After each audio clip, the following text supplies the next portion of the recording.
Hello friends. तो आज की इस वीडियो में हम जानेंगे कार्बनिक यौगिकों का वर्गीकरण। इससे पिछले लेक्चर्स में हमने जाना था कार्बनिक यौगिकों का इतिहास, कार्बनिक यौगिकों की आकृति, उनमें हमने संकरण को पढ़ा, उनके मध्य सिग्मा व पाई बंध का ज्ञात करने सीखा, वह परमाणु समतलीय हैं असमतलीय ये हमने जाना, और फिर हमने बाद में कार्बनिक यौगिकों का संरचनात्मक निरूपण पढ़ा। तो आज अगर आप वो वीडियो स्किप कर दिए हैं और आप चाहते हैं कि उन चीजों को मैं पढ़ूं, तो आप मेरे डिस्क्रिप्शन बॉक्स में जाके उन वीडियोस को पढ़ सकते हैं। तो चलिए फ्रेंड्स, आज हम कार्बनिक यौगिकों का वर्गीकरण को शुरू करते हैं। कार्बनिक यौगिकों का वर्गीकरण, ठीक है, मुख्यतः ये दो भाग में पहले डिवाइड किया गया। अचक्रीय या खुली यौगिक, जिसे हम एलिफेटिक भी बोलते हैं, चक्रीय या बंद श्रृंखला यौगिक। तो देखिए, कार्बनिक यौगिकों का वर्गीकरण सबसे पहले अचक्रीय और चक्रीय में किया गया। अचक्रीय नाम से ही पता चल रहा है जो वलय का निर्माण नहीं करते, ठीक है। जैसे इसका एग्जांपल ले लेता हूं मैं।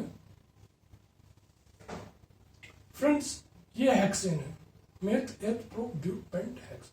तो फ्रेंड्स, ये हेक्सेन है 6 कार्बन की। ये मैंने अबंध रेखा सूत्र द्वारा बताया।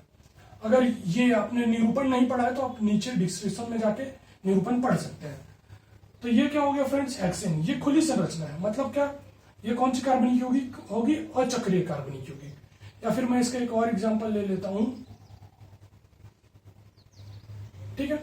तो ये भी क्या हो गया, मेथ एथ प्रो ब्यूट। तो ये ब्यूटील हो गया फ्रेंड्स, ठीक है। तो ये हो गया अचक्रीय यौगिक। अच्छा, अचक्रीय यौगिक को फिर से दो भागों में बांटा गया, संतृप्त यौगिक और असंतृप्त यौगिक। तो अब हम जानेंगे संतृप्त यौगिक क्या है और असंतृप्त यौगिक क्या है। तो देखिए, संतृप्त यौगिक वे यौगिक होते हैं जिनमें कार्बन व कार्बन के मध्य केवल एकल बंध पाया जाए। पूरे यौगिक में, पूरे कार्बनिक यौगिक में केवल कार्बन और कार्बन के मध्य एकल बंध पाया जाए तो वो संतृप्त यौगिक कहलाता है। और असंतृप्त यौगिक कौन से हो जाएंगे, तो इसके जस्ट उल्टा, जिनमें कार्बन और कार्बन के मध्य डबल बॉन्ड या ट्रिपल बॉन्ड पाया जाए। याद रखिए, वो केवल कार्बन और कार्बन के मध्य के लिए ही लागू होगा, ठीक है। चलिए हम संतृप्त यौगिक का एक एग्जाम्पल लेते हैं। मैंने कार्बनिक यौगिक लिखा CH3 CH2 CH3। तो अब देखिए, ये क्या है फ्रेंड्स, ये है प्रोपेन, ठीक है। तो इनमें कार्बन कार्बन के मध्य क्या है, केवल सिंगल बंध है, केवल सिंगल बंध है, मतलब ये संतृप्त यौगिक है।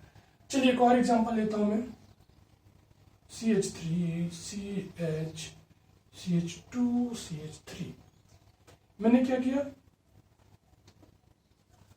ये बनाया। तो अब देखिए, क्या आपको कार्बन कार्बन के मध्य सिंगल बंध दिख रहा है, सभी कार्बन यौगिकों के मध्य सिंगल बंध है, मतलब क्या, ये भी संतृप्त होगा। अब ध्यान से देखिए, यहां पर डबल बॉन्ड है, परंतु ये जो डबल बॉन्ड है कार्बन और ऑक्सीजन के मध्य है। और संतृप्त यौगिक का डेफिनेशन क्या है कि कार्बन कार्बन के मध्य केवल सिंगल बंध पाया जाए तो वो संतृप्त है। अब असंतृप्त की बात करें तो देखिए, असंतृप्त के लिए क्या होगा, कार्बन कार्बन के मध्य डबल बॉन्ड। तो ये उसका एक एग्जांपल हो गया असंतृप्त का। अगर दूसरे एग्जांपल की बात करूं तो आप लिख सकते हैं CH ट्रिपल बॉन्ड CH। ये भी एक असंतृप्त यौगिक का एग्जांपल हो गया। तो आई होप फ्रेंड्स आपको अचक्रीय यौगिक समझ में आ गया हो। अगर आपको कुछ भी डाउट आता है तो आप नीचे कमेंट करके बता सकते हैं, मैं उसका एग्जाम्पल और आपको एक्सप्लेन जरूर करूंगा कमेंट के थ्रू। अब चलिए बात करते हैं अचक्रीय या बंध श्रृंखला वाले यौगिक। तो इनमें कौन कौन से कार्बनिक यौगिक आते हैं, तो समझिए।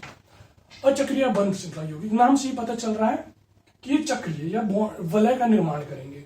तो समझिए, वे कार्बनिक यौगिक जो आपस में वलय का निर्माण करते हैं चक्रीय या बंध श्रृंखला यौगिक कहलाते हैं। इसके हम एग्जांपल देख लेते हैं। ये देखिए, ये वलय के फॉर्म में है, ये भी वलय के फॉर्म में है, ये भी वलय है। तो देखिए, वलय वाले कार्बनिक यौगिकों को हम चक्रीय यौगिकों के अंतर्गत रखते हैं। अब फर्दर इसको दो भाग में डिवाइड किया गया, समचक्रीय यौगिक और विषम चक्रीय यौगिक। तो देखिए, इन दोनों में अंतर समझिए, विषम चक्रीय और समचक्रीय यौगिक क्या है। समचक्रीय यौगिक वे कार्बनिक यौगिक हैं जो वलय निर्माण में केवल कार्बन परमाणु भाग लेते हैं। जैसे हम इसका एग्जाम्पल लेता हूं, मैं एक एग्जाम्पल लिया, ब्यूटेन, ये साइक्लिक ब्यूटेन है, ठीक है फ्रेंड्स। तो इसमें बंध निर्माण में केवल कार्बन परमाणु, वलय निर्माण में केवल कार्बन परमाणु भाग ले रहे हैं। तो ये समचक्रीय यौगिक के अंतर्गत आते हैं। ठीक है, सीधा डेफिनेशन है कि वलय निर्माण में केवल कार्बन परमाणु भाग लेंगे तो समचक्रीय। विषम चक्रीय ये उसका एग्जाम्पल है। अब इसकी डेफिनेशन क्या हो जाएगी कि वे कार्बनिक यौगिक जिनमें बंध निर्माण या वलय निर्माण में कार्बन परमाणु के अलावा अन्य परमाणु भाग लेते हैं, जैसे ये हो गया। अब चाहे तो पाइरिडीन को भी इसके अंतर्गत ले सकते हैं। ठीक है, तो ये भी विषम चक्रीय यौगिक है। ठीक है फ्रेंड्स, अब देखिए समचक्रीय यौगिक को भी फर्दर दो भाग में डिवाइड कर दिया, एलिसाइक्लिक यौगिक और एरोमेटिक यौगिक। एलिसाइक्लिक यौगिक में वे समचक्रीय यौगिक आएंगे जो एरोमेटिक नहीं होते, जो असमतलीय होते हैं। ठीक है फ्रेंड्स, अब असमतलीय का मतलब क्या, जिनमें sp3 कार्बन उपस्थित हो। अब जानते हैं कि sp3 कार्बन की संरचना इसकी असमतलीय क्या होता है, चतुष्फलकीय, और चतुष्फलकीय असमतलीय होता है। तो एलिसाइक्लिक यौगिक में वे समचक्रीय यौगिक आते हैं जो असमतलीय हो, जिनमें sp3 कार्बन प्रेजेंट हो, जिनमें पाई बंध डिलोकिलाइज कंप्लीट ना हो, जो हकल्स रूल को फॉलो ना करे। अब ये हकल्स रूल क्या है फ्रेंड्स, वो हम आगे जानेंगे। अब एरोमेटिक यौगिक को हम डिटेल में पढ़ेंगे, इसके बाद आप इतना नोट कीजिए और मैं बता दूं, एलिसाइक्लिक यौगिक और एरोमेटिक यौगिक। विषम चक्रीय एलिसाइक्लिक यौगिक वे यौगिक जो साइकिल है, जिनमें sp3 कार्बन भी पाए जाते हैं परंतु वे विषम चक्रीय हों, जैसे ये विषम चक्रीय का एग्जांपल है, वो भी एलिसाइक्लिक का एग्जांपल। ठीक है, इनमें sp3 पाया जा रहा है कार्बन, sp3 कार्बन मतलब असमतलीय पाया गया, तो ये एलिसाइक्लिक यौगिक में आते हैं। एरोमेटिक यौगिक फ्रेंड्स, विषम चक्रीय एरोमेटिक्स का एग्जांपल पाइरिडीन आएगा। इनमें क्या होता है फ्रेंड्स, ये सारे कार्बन परमाणु समतलीय होते हैं बट ये विषम चक्रीय होते हैं। क्यों? क्योंकि इनमें वलय निर्माण में कार्बन के अलावा कोई अन्य परमाणु भी भाग ले रहा है। अब देख सकते हैं यहाँ पे कार्बन परमाणु प्रेजेंट है, कार्बन कार्बन कार्बन, बट यहाँ पे वलय निर्माण में नाइट्रोजन भाग ले रहा है, इसलिए ये विषम चक्रीय यौगिक के अंतर्गत रखा गया है। आई होप इतना आपको क्लियर हो गया होगा। तो फ्रेंड्स आप इसे नोट कीजिए, तब तक मैं पॉज करके एरोमेटिक यौगिक को विस्तार पूर्वक बताता हूं। तो फ्रेंड्स आई होप आपने नोट कर लिया होगा। हम एरोमेटिकता को समझने के लिए मुख्यतः इन तीनों का अध्ययन करेंगे, एरोमेटिक, एंटी एरोमेटिक और नॉन एरोमेटिक। चलिए बात कर ले सबसे पहले एरोमेटिक और एंटी एरोमेटिक के लिए।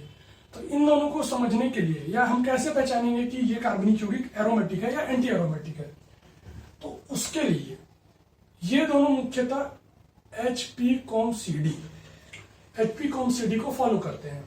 अब आप सोच रहे होंगे ये HP-CD क्या है, तो मैं आपको एक्सप्लेन कर देता हूं। देखिए, H का मतलब है हकल्स रूल। हकल एक साइंटिस्ट थे, ठीक है, जिन्होंने हकल रूल, ठीक है, जिन्होंने एरोमेटिकता और एंटी एरोमेटिकता का एक डेफिनेशन दिया था, ठीक है, हकल्स रूल के थ्रू। P का मतलब है प्लेनर, प्लेनर बोले तो समतलीय। कंप्लीट का मतलब पूर्ण, कार्बन आपस में पूर्ण होने चाहिए। C का मतलब क्या है, साइकिल, कैसे होने चाहिए, साइक्लिक फॉर्म में होने चाहिए। और D का मतलब है डीलोकलाइज, इनमें पाई इलेक्ट्रॉन्स का क्या होना चाहिए, डीलोकलाइजेशन, विस्थानीकरण होना चाहिए। ठीक है, तो चलिए हम एरोमेटिक की विशेषता को यहाँ पे लिखते हैं। ये सारी विशेषता सेम है इनके लिए, बस ये हकल्स रूल इन दोनों में अलग अलग होता है। ये सारी विशेषता इन दोनों में सेम पाई जाती है, बस हकल्स रूल का अंतर होता है। वो हकल्स रूल क्या बोलता है, सबसे पहले एरोमेटिक यौगिक में 4n+2 पाई इलेक्ट्रॉन विद्यमान होने चाहिए। ठीक है, अब ये n क्या है, ये नंबर्स ऑफ कार्बन परमाणु है। ठीक है फ्रेंड्स,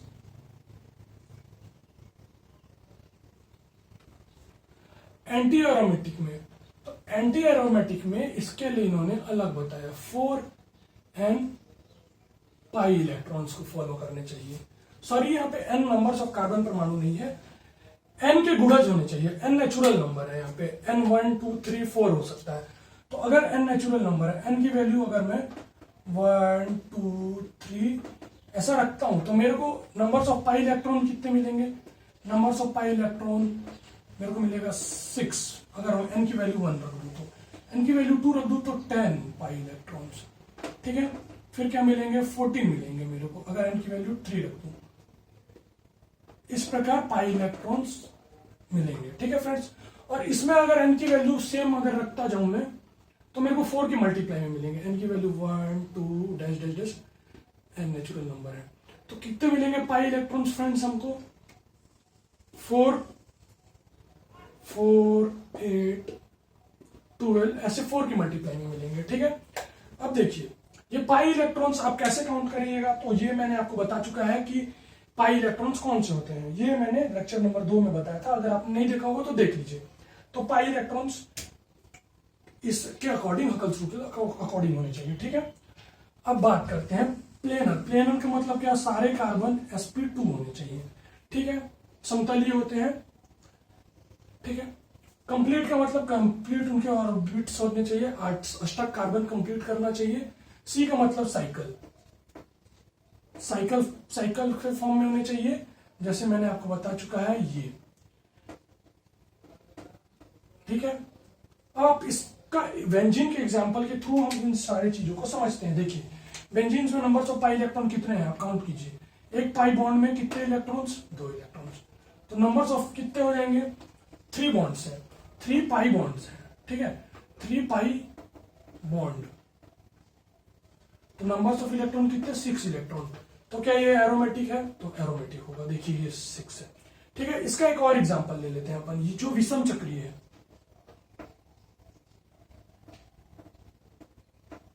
ये मैंने पाइरिडिन लिया फ्रेंड्स, इसमें भी नंबर्स ऑफ पाई इलेक्ट्रॉन कितने हैं? 6 इलेक्ट्रॉन्स हैं। इस प्रकार आप काउंट कर सकते हैं। एरोमेटिक में कुछ एक्सेप्शनल है फ्रेंड्स, जैसे अगर कोई कार्बन कंपाउंड एरोमेटिक है तो उसके संपर्क वाला कंपाउंड भी एरोमेटिक होगा। देखिए ये सारे परमाणु प्लेनर है क्योंकि ये सारे कार्बन sp2 है। ठीक है, क्योंकि ये डबल बॉन्ड से जुड़ा हुआ है तो sp2, सारे कार्बन sp2 होते हैं। बट आप देख सकते हैं यहाँ पे sp3 कार्बन है, बट फिर भी ये कंपाउंड एरोमेटिक है। क्यों? क्योंकि ये कंपाउंड एरोमेटिक है तो बगल वाला कंपाउंड के अंदर भी एरोमेटिसिटी जनरेट हो जाता है। सेम एंटी एरोमेटिक के लिए भी फ्रेंड्स ये सारे रूल सेम होते हैं, सारे रूल सेम होते हैं, बस पाई इलेक्ट्रॉन्स का लोचा होता है। तो पाई इलेक्ट्रॉन्स किसके मल्टीप्लाई में होते हैं? 4 की मल्टीप्लाई में। तो चलिए एक एंटी एरोमेटिक का भी एग्जांपल ले लेता हूं मैं। देखिए सारे कार्बन परमाणु sp2 है। ठीक है, इसमें पाई इलेक्ट्रॉन्स कितने हुए फ्रेंड्स? तो आप देख रहे हैं पाई बॉन्ड 2 है, पाई बॉन्ड 2 है, तो नंबर्स ऑफ इलेक्ट्रॉन कितने हो जाएंगे? 4 इलेक्ट्रॉन्स। मतलब क्या? ये एंटी एरोमेटिक है। ठीक है फ्रेंड्स, आप ऐसे एंटी एरोमेटिक और एरोमेटिक का पता लगा सकते हैं। नॉन एरोमेटिक कंपाउंड साइकिल के फॉर्म में होते हैं, बट उनमें जरूरी नहीं कि ये सारे रूल्स फॉलो हो। ये रूल्स फॉलो नहीं होते, ये असमतलीय होते हैं। sp3 कार्बन इनमें मौजूद होता है और इनमें पाई इलेक्ट्रॉन्स का विस्थानीकरण नहीं होता।